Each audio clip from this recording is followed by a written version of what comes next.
Pikërisht si pasoj, gjykojmë që indeksimi është element i dur dhe është lajm shumë pozitiv që ata e përfshin në buxhet edhe në njëherë në 2 vite është më së mjaftueshëm. Le të themi një pjesë të mirë të fondeve merr edhe Ministria e Mbrojtjes edhe në kuadër të angazhimeve që kemi në NATO. Ka disa element buxheti vitit 2026. Njëri prej tyre në fakt është kjo paketa e paqes fiskale që shumë debatohet por kundërshtohet edhe nga opozita.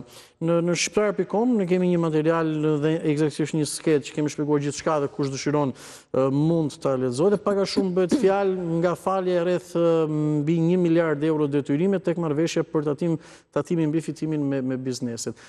Si ju duket dhe jeni pro apo jo? Është kjo vërtet një lloj amnistie dhe diçka e dëmshme apo si shikoni zonja Kortoçi? Në analizën time, unë parim jam kundër amnistive. Sepse amnistit favorizojnë ato që kanë qenë jo zbatues të ligjit. Dhe amnistit penalizojnë, nëse do përdor një term të tillë, ato që kanë qenë zbatues të ligjit. Dhe nëse ne marrim një shembull shumë të thjeshtë, kemi 2 biznese që janë përballë njëri tjetrit. Njëri ka paguar të gjitha detyrimet ligjore kur e ka kërkuar ligji dhe kjo është element i rëndësishëm. Ndërkohë nëse ai është vonuar 1 orë ose ka kaluar 1 minutë i sistemit nga 12:01 ka marrë gjobën dhe është detyruar të paguajë gjobën. Edhe nëse kishte apo nuk kishte mundësi dhe ka pasur raste biznesi që kanë marrë dhe kredi për të shkruar detyrimet tatimore për të qenë korrekt me ligjin me shtetin. Nga ana tjetër kemi atë biznesin tjetër përballë që nuk ka paguar asnjë detyrim, por shërbimet publike i kanë marrë të dy njësoj. Ai ka pasur mundësi të ofrojë një çmim tregu më të ulët, pra ai ka konkuruar në mënyrë të pandershme biznesin, sepse koston e ka më të ulët, s'ka paguar asnjë tatim, nuk ka paguar kontributet për sigurimin shoqëror për punonjësit dhe një mori të tjera. Dhe nëse ndodhet që të kemi këtë miratimin, do thotë që ky biznesi që nuk ka paguar asgjë, ai do t'i paguajë principalin, do t'i falin interesat, ndërkohë biznesi tjetri ka paguar gjobën. Marrim gjithmonë rastet hipotetike për t'i bërë krahasim për ta shpjeguar dhe për më lehtësi për qytetarin. Dhe normalisht ky biznes është më i favorizuar. Mund të ketë kohën e pagesës në bazë një marrëveshje të ndarë në faza, të ndarë në kohë, që do thotë kur ai do ta paguajë.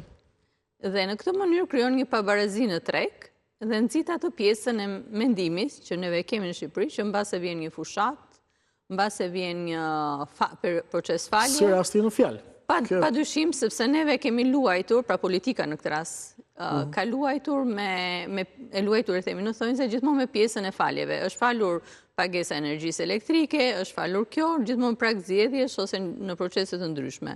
Në parimim është, sepse kur bëhet në mënyrë të shpejtë, kjo gjykoj më shumë do të sjellë dëm ekonomisë se sa nëse bëhet, supozojmë një herë në 30 vite ose një herë në 20 vite për të hequr nga bilanci i tatimeve, por edhe atyre biznese që e din që janë aktivitet zero.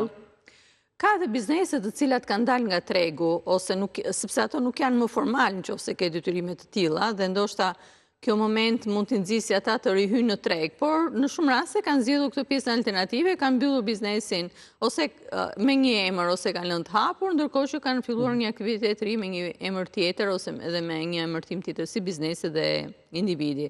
Me emrin e bashortës, bashortit, prindrit dhe me radhë sërish në këtë rast e kanë vjuar aktivitetin.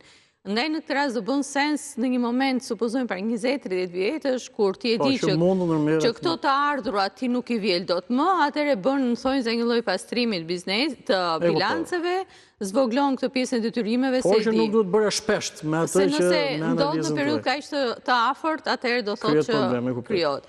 Paralelizmi do të sillet me pjesën e kredive të këqija të bankave. Pra Banka e Shqipërisë në një moment X merr një vendim që do heqim kreditë të këqija që dim që si mbledhim më. Kjo është ideja për të lehtësuar raportimet, bilancet, edhe kjo është domethënia. Po, ju kuptoj.